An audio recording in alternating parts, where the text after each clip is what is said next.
전집 같이 미리 선택을 해볼까요? 제가 작년에 미는 북클럽을 안 한 이유는 바람, 불륜, 정병, 도박, 부도덕이 많은 고전에 네, 안녕하세요. 오늘은 2026년 미는 북클럽 신청을 같이 하려고 하는데요. 제가 5년간 세계문학 전집을 읽다 보니까 이 웰컴 선택 도서 3권을 뭘로 할지에 대해서 도움을 드릴 수 있지 않을까 해가지고 이 영상을 찍게 되었습니다. 미는 북클럽에 대한 잡설과 함께 26년에는 뭐가 기대되는지 잠시 말해보겠습니다. 제가 작년에 미는 북클럽을 안 한 이유는 잡동사니 때문이었는데 이게 제게는 좀 스터디처럼 느껴져서 안 했습니다. 그리고 문학동네 디자인이 좀 더 제 취향에 맞았다고 해야 할까? 그랬었는데 올해는 예쁘네요. 빈티지스럽기도 하고 그래서 기대가 됩니다. 여기 보시면은 요 다이어리가 되게 탐나요. 이게 랜덤이라고 하는데 저한테 꼭 고동색이 왔으면 좋겠습니다. 기다리고 있어요. 그리고 잃어버린 시간을 찾아서 특별판인가요? 예, 한 권을 읽으면 뒤에 있는 6권도 읽어야 될 것 같아서 되게 무거운 마음으로 신청을 하려고 합니다. 미는 커뮤니티 관련해서는 전 문동 커뮤니티 독파 앱을 써봤었는데 잘 이용은 안 하게 돼서 아마 안 하지 않을까 싶기는 해요. 대신에 이제 패밀리데이랑 도서전에 사용하는 40% 포인트가 좀 궁금한데 도서전은 갈 거기 때문에 활용이 가능하지 않을까 싶어요. 그리고 에디션 같은 경우는 홍계월전이랑 천녀유혼, 괴테와의 대화 이렇게 3개를 읽지 않을까 싶습니다. 그럼 이제 세계문학 전집 같이 미리 선택을 해볼까요? 5년 전에 세문전을 사면서 들었던 생각은 첫째, 이거를 다는 못 모으겠지? 둘째는 도대체 뭘 봐야 되지라는 생각이 있었습니다. 일단 얇은 거부터 보자라는 확고한 마음가짐은 있었는데 그래서 절대 실패하지 않을 것 같은 책 하나 먼저 소개를 드릴게요. 실물이 없어가지고 도원독서로 가서 그냥 말로 설명을 드릴 건데 브람스를 좋아하세요입니다. 추천은 20대 후반부터 30대 연애에 고민이 많은 여성입니다. 독서 모임 책 모아지 하는 분들께도 추천드리고요. 작가가 집필 당시 나이가 20대 중반이라고 들었는데 39살 여성의 심정을 정말 잘 표현했답니다. 브람스를 좋아하세요가 읽기가 굉장히 쉽거든요. 그래서 다른 사람들한테도 많이 추천을 하는데 만족하시는 분들도 많고 재밌기도 하고 할 말도 많아서 제일 추천하는 작품입니다. 39살 실내 장식가 폴은 이혼을 한 번 한 여성이에요. 이 여성이 1살 연상인 로제와 사귀고 있는데 이 로제가 바람둥이거든요. 그래서 잘 만나지도 않고 건태롭긴 한데 그렇다고 또 헤어지기도 뭐하고 왜냐하면 난 나이가 많으니까 이 사람이랑 헤어지면 다음에 또 다른 남자를 만날 수 있을까 이런 불안감을 가지고 연애를 합니다. 약간 자존감도 많이 낮아져 있는 걸로 표현이 되거든요. 오늘 점심시간에 이 브람스에 대해서 책을 완독한 대리님과 걸어가면서 얘기를 하는데 책에 나오는 폴이 나이 정병에 걸린 것 같다고 하더라고요. 이 39라고 하는 나이에 갇힌 심정을 이렇게 표현을 하신 것 같아요. 저는 되게 공감을 했습니다. 폴은 어느 날 이제 일을 하다가 시몽이라고 하는 그 20대 중반에 잘생긴 남자를 만나게 됩니다. 시몽이 애정 공세를 하는데 폴이 잘 받아주진 않죠. 저도 이거는 이해가 많이 갑니다. 아무래도 너무 가벼운 연애가 되지 않을까 하는 불안감이 있을 것 같네요. 그래도 어찌저찌 시몽이랑 어울려 다니기 위해서 나름대로 예쁘게 화장도 하고 옷도 입지만 그 젊음에서 오는 간극이 있잖아요. 그래서 되게 좀 짠하기도 합니다. 근데 연애가 잘 안 풀린다면 공감할 만한 스토리들이 많아서 저는 좀 보셨으면 좋겠어요. 나는 왜 이런 연애를 하고 있지? 그러면서도 못 놓고 있는 나에 대해 되돌아보고 위로도 되는 책이라고 생각합니다. 너무 긴가요? 저 좀 주절주절 말하는 걸 좋아해서 다음 책도 주절주절 될 것 같습니다. 이제 두 번째 설명드릴 책은 젊은 베르테르의 슬픔인데요. 아까 여성의 짠한 사랑 이야기를 다뤘다면 이번에는 남성의 짠한 사랑 이야기를 다뤄봐야 되지 않을까 싶어가지고요. 그 추천 대상은 짝사랑을 하고 계신 모든 분, 연고백 1차임 중이신 분들입니다.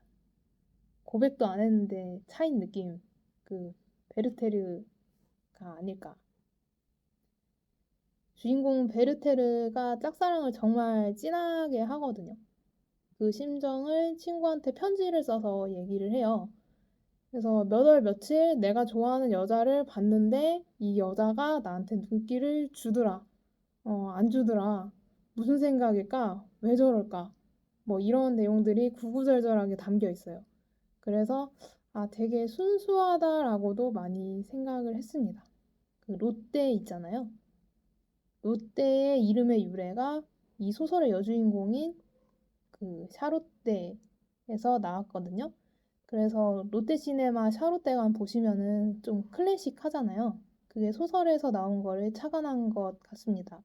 이런 걸 엮어가지고 생각을 하면은 또 고전 소설을 읽으면서 배경 지식을 확장할 수 있는 계기가 되지 않을까. 그 롯데 기업의 유래에는 여주인공 샤롯데처럼 모두에게 사랑받는 기업이 되고 싶다라는 건데, 근데 이 샤롯데는 사실 여지만 주고 남자친구는 따로 있는 나쁜 여자거든요. 그래서 사랑은 받지만 좀 아이러니하다라고 저는 생각을 했어요. 그 베르테르가 너무 불쌍하기 때문에 이런 짝사랑 하고 있는 분들께 또 추천을 드리는 책입니다. 다음은 이제 망한 사랑 말고 제대로 흥한 사랑을 좀 해봤으면 좋겠어서 추천을 드리고자 하는 건데요. 오만과 편견입니다. 이 책도 제가 실물책이 없네요. 추천은 로맨스를 좋아하시는 모든 분, 찝찝한 결말 싫어하시는 분. 이 책은 꽉 닫힌 결말에 기승전결이 확실해요. 그리고 웬만한 드라마보다 훨씬 더 재밌거든요. 그 뭐 유튜브에서 많이 말하지만 진짜 로맨스 맛집이 여기다 라고 보시면 될 것 같아요. 처음에는 서로 싫어해요. 근데 나중에는 이 사람이 나에 대한 마음의 깊이가 이 정도구나 라는 걸 알게 되고 서로 좋아하게 되는 그런 스토리거든요. 근데 현관이라는 그 키워드랑도 어울리는데 그래서 고전 중에서는 밝은 편에 속하는 책이라서 꼭 읽어보셨으면 좋겠어요. 바람, 불륜, 정병, 도박, 부도덕이 많은 고전에 그나마 따뜻하고 산뜻한 바람이 부는 책이랍니다. 그래서 추천을 드립니다. 다음 책은 이제 밝은 거 했으니까 제 전문 분야인 어두운 거를 해보도록 하겠습니다. 자, 변신인데요. 이 민사 책 표지가 아니라서 좀 그런데 추천은 이제 심한 압박감 속에서 고통받고 있는 모든 분들께 추천을 합니다. 가정이든 회사든 뭐 인간관계든요. 제가 프란츠 카프카를 제일 좋아하거든요. 그 다음에 좋아하는 거는 도스토옙스키일 것 같아요. 이 두 분이 1등이 맨날 왔다 갔다 하는데 그래도 저는 카프카가 가장 좋습니다. 병아리가 처음 깨어나서 엄마를 인식하듯 제게 고전의 엄마는 카프카거든요. 카프카에게는 아웃사이더 언더독 기질이 있어요. 그래서 모든 책들이 조금은 어둡고 되게 심연을 보게 만드는 느낌이 있거든요. 변신은 많이 아시겠지만 그 회사원이 자고 일어났더니 내가 벌레가 되어버린 스토리로 시작을 해요. 물리적으로 내가 뭘 못하니까 온전히 누워있는 상황, 뭐 먹는 거 이런 거에 집중을 하게 되거든요. 그래서 카프카가 글을 쓰고 싶었지 회사를 가긴 싫었던 것 같습니다. 그래서 회사든 인간관계든 압박이 심한 분들에게 묘한 위로를 주게 되는 책이라고 생각을 합니다. 되게 얇기도 하지만 카프카만의 되게 충격적인 스토리 전개가 인상 깊으실 거예요. 저 이 변신을 소개할 때마다 너무 좋아하니까 오히려 잘 설명을 못하겠는 게 있어요. 카프카의 일생이 아버지에게도 억압받는 게 있었고 사랑을 해도 온전히 이루어진 적도 없다는 거. 굉장히 내성적인 사람이라는 거. 이게 책에 좀 묻어나오는 게 재밌기도 하고 한편으로는 또 나 같아서 나와 같은 느낌이 있어서 제가 굉장히 좋아하는 소설 중에 하나입니다. 여러분의 마음과 영혼을 관통하는 소설이 되었으면 하는 바람으로 추천을 해봅니다. 편집점이 계속 달라지는데 심심하실까봐 똑같은 거 얘기하면 재미없을 것 같아가지고. 네, 다음은 이제 서머신 몸의 달과 유패스인데요. 그 추천 대상은 난 조금 매운 걸 원해 하시면 달과 유펜스를 한번 읽어보세요. 40을 넘은 스티링랜드는 증권거래소에 다니는 가정이 있는 남자입니다. 어느 날 가정을 버리고 그림을 그리겠다고 가출을 하면서 그 여자 2명을 거치거든요. 와이프를 빼고. 그래서 약한 욕하면서 읽기 좋은 책입니다. 막장 드라마 보듯이요. 읽으신 분들 모두 스트링랜드를 극혐하시더라고요. 그 서머신몸 작품 중에 달과 육펜스 말고 이제 면도날이 있는데 둘이 비슷해요. 근데 면도날은 좀 덜 열받거든요. 왜 그러냐면 달과 육펜스는 기혼인데 도망간 거고 면도날은 미혼인데 헤어진 거라 조금 차이가 있습니다. 자아를 찾아 떠나고 싶은 남성분들께 판타지 같은 책이라고 생각을 하고요. 그 현실과 이상 둘 중에 뭘 골라야 하나, 이거에 대한 진지한 고민을 할 수 있게 만드는 책입니다. 여러분은 뭘 고르실 건지, 전 사실 이상이 더 중요합니다. 다음은 알베르 카미의 이방인입니다. 그 이방인은 이제 나는 어디에도 속하지 못한 것 같다. 세상이 부조리해 보여 라고 생각하는 분들이 읽으시면 좋습니다. 약간의 반골 기질이 있으시다면 읽으면 좋아요. 그 알베르 카미 하면은 그 잘생김이 떠오르잖아요. 카미 참 잘생겼어. 그리고 이제 카미가 연극도 했잖아요. 제가 카라마조프가의 형제들의 이반을 좋아하는데 그 종교와 부조리에 대해 깊이 고뇌를 하는 인물이거든요. 이 카미가 이반을 연기했다고 해서 소설을 보고 고개를 끄덕하게 되었답니다. 결이 비슷하다고 해야 할까. 내용은 메르소라고 하는 주인공이 등장을 하고 엄마가 돌아가셨는데도 다음날 여친과 천하태평하게 해수욕을 하는 것으로부터 시작을 합니다. 여기서 메르소가 사회성이 떨어진다 욕하는 분들도 많이 봤어요. 추후에 어쩌다 보니 사람도 죽이거든요. 먼저 위협은 했지만 이후에도 사회 통념을 거스르는 행동들에 대한 맹비난이 쏟아지는데 그 사람을 제외한 메르소의 주변 환경의 묘사는 너무 아름답게 나와요. 바다라든지 뭐 깜빵에 들어갔을 때 노을이라든지 뭐 이런 게 있거든요. 그래서 사람들 틈바구니에서는 좋든 싫든 나는 이런 사람이어야 하는 게 있잖아요.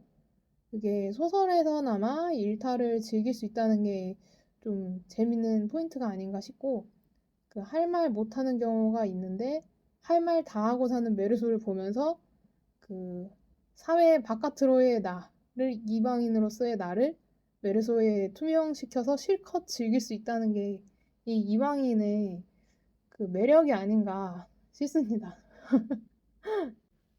앞에 있는 책들은 사실은 다 제가 대본이 있는 상황에서 조금 얘기를 한 거다 보니까 약간 매끄럽긴 하거든요. 근데 이 책 같은 경우에는 그냥 얘기 한번 해보려고 합니다.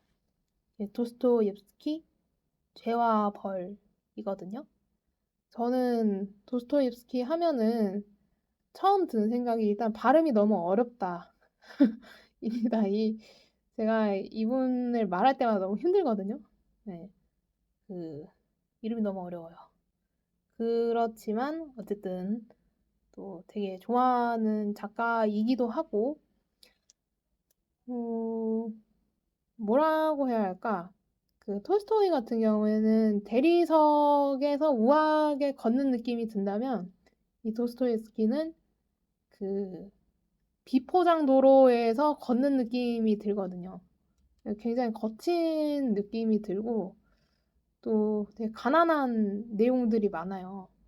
가난한 사람들에 대한 내용도 많고, 본인이 가난하고 또 도박도 했고 그러다 보니까 그런 하층민, 이런 얘기를 하면 안 되겠지만 하류 인생에 대한 글을 굉장히 잘 쓴답니다. 그거랑 같이 이제 인간에 대한 해석에 대해서 쓰는 글이 정말 장난이 아니라는 게 저의 생각이랍니다. 최근에 이제 지하 생활자의 수기, 그러니까 지하로부터의 수기도 영상으로 한번 올려드렸었는데, 거기서 말하는 건 인간이 이제 의외성을 발휘해서 뭔가를 하는 것이 그의 개성이 된다라는 내용이었거든요. 그래서 제가 어쩌다가 실수로 뭘 하더라도 크게 도덕의 범주에서 벗어나는 행동이 아니라면, 그냥 이것은 나의 개성이다라고 퉁치기로 했습니다. 그래서 항상 저의 멘탈을 잘 잡아주는 도끼 선생님, 네, 그렇게 부르더라고요. 또 너무 기니까 웃기긴 한데, 네. 그래서 이 죄에 대한 내용들이 되게 많아요. 어디 보자.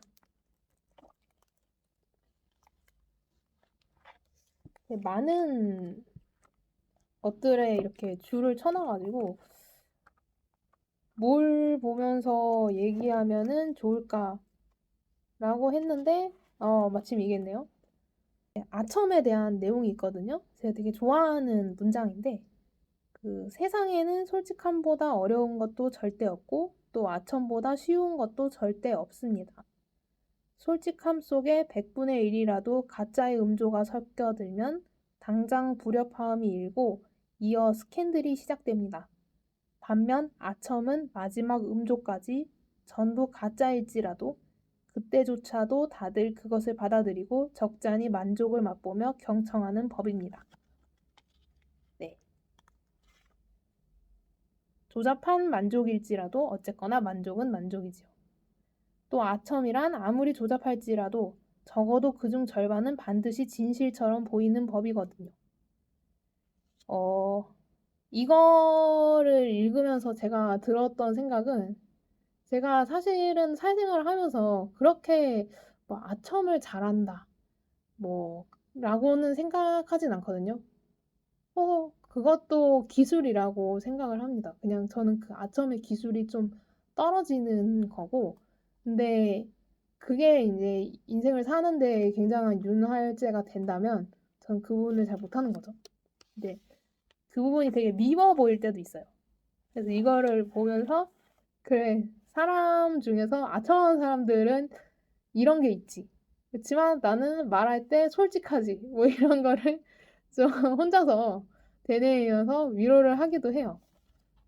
그런 문장이 있었네요. 이 책에서 로자가 범인이잖아요. 처음부터 나오기 때문에 사실 읽을 것도 없습니다. 그래서 추리소설인 줄 알고 이 책을 구매하시는 분이 있는데 이거는 추리는 아닌 것 같아요. 그냥 범죄를 저지르고 난 다음에 사람의 심리 묘사를 좀 더 잘 했고 이 사람이 범인인 것을 알매도 불구하고 스릴이 느껴지거든요. 왜냐하면 판사 포르피리가 계속 로자를 압박하거든요. 모를 것 같이 행동하지만 사실 다 알고 있고 이 젊은 청년에게 어떻게 하면은 최악의 벌을 내릴까? 어떻게 하면은 정신적으로 공격을 좀 해줄까? 이런 부분도 있지 않을까 싶기는 해요. 제 개인적인 생각에는. 굉장히 즐겁게 로자와 포르피의 그 논리 싸움을 또 재밌게 봤답니다. 음, 그래도 로자에게도 로자를 생각해주는 소냐라는 여자가 있어요. 그래가지고 둘이 되게 또 죽이 잘 맞거든요. 나중에는. 로자는 살인범이고, 소냐는 매춘부고. 가장 낮은 곳에서 이제 서로를 바라보면서 뭔가 애틋하기도 하고, 하지만 로자가 웃긴 게 자기가 살인을 저질렀다고 해서 매춘한 소냐랑 같은 동급이 되는 건 아니잖아요. 그래서 얘도 되게 찌질하다. 그런 생각을 많이 했습니다. 읽으면서 찌질한 부분이 굉장히 많다라는 생각을 했었어요. 그 죄아벌을 다 읽으면서 드는 생각은 여름에 읽으면 정말 좋은 책이고 내가 솔직하고 싶을 때 그때 읽으면 가장 좋은 책이에요. 정말 거짓을 계속 말한다는 게 그 심리적으로 얼마나 압박이 있는지 내가 죄를 지으면은 나 자신을 구렁텅이로 넣는다는 것을 제일 잘 알 수 있는 소설이라고 생각하거든요. 그래서 저도 어떤 일을 덮으려고 한 적이 있어요. 그냥 아주 작은 일이지만. 그치만 못 덮었어요. 결국에 이 책을 읽으면서 아, 그래, 그냥 덮지 말자. 이렇게 된 거 그냥 부딪히자 하면서 된통 깨지고 된통 깨졌지만 마음은 후련했던 게 있었거든요. 네, 여러분도 뭔가 좀 찝찝한 일이 있거나 그런 것들이 있으면 이 책을 읽으면서 용기를 내서 솔직해질 수 있는 그 날이 되었으면 좋겠어요. 네, 그렇습니다. 저의 길고 긴 고전 문학 잡설은 이상입니다. 톨스토이 책도 추천해 드릴까 하다가 이번에는 안 넣었습니다. 뭐 다음에 또 기회가 되면은 이 목소리가 나오는 영상은 사실 처음이고 3개월 전부터 혹시 봐주신 분들이 계시다면 뭐야 뭐 이러실 수도 있을 것 같아요. 왜 갑자기 목소리 넣고 그래요 이렇게 생각하실 수도 있는데 진짜 3개월간 저랑 같이 제 영상을 봐주신 분들께 감사의 인사를 드리겠습니다. 저희 진짜 오래 가요? 이런 말을 하고 싶고 글쎄요, 이 고전문학 어렵게만 느껴질 수도 있는데 읽다 보면은 그 허영심이 채워지는 부분도 있고 읽고 난 뒤에 요거를 좀 읽어보고 싶은 사람들한테 추천할 수 있는 능력이 생긴다는 게 또 뿌듯하거든요. 이렇게 마음을 깊이 터놓을 수 있는 책이 에세이도 뭐 가능은 하겠지만 이 고전 문학이 더 가능한 이유는 사람에 대해서 많이 논하기 때문인 것 같아요. 그래서 제가 최근에 이제 다른 문학을 읽다가 고전이랑 다른 게 뭐지라고 생각을 했는데 이 고전 문학에는 항상 사람 해석이 들어가요. 인간은 이렇다. 사람은 이렇다. 뭐 이런 것들. 네, 그런 거를 보면서 내가 의외의 행동을 했을 때 또, 아, 사람은 원래 좀 이상한 짓도 했었지. 책에서 그렇게 얘기를 했었지. 이러면서 좀 위로를 받는 부분이 있어요. 되게 특이한 애들이 많이 나오긴 하는데, 사람이 정상이다라고 하는 게 과연 이 기준이 있을까 싶거든요. 어떤 사람이 정상이고 어떤 사람이 비정상이냐, 뭐 이런 걸 논하는 게 이 문학을 읽다 보면 좀 불가능한 것 같아요. 물론 재미를 위해서 이상한 애들을 주인공을 많이 쓰겠지만, 그럼에도 불구하고 이제 사람이라고 하는 것이 어떤 것이냐를 이 작가마다 고민한 흔적들이 재미가 있답니다. 그래서 앞으로도 사람에 대해서 논하고 나에 대해서 생각해보고 또 재밌게 때로는 낭만적으로 어, 그렇게 책에 대해서 소개를 하고 또 즐기고 싶습니다. 저는 이만 진짜 끄겠습니다. 안녕.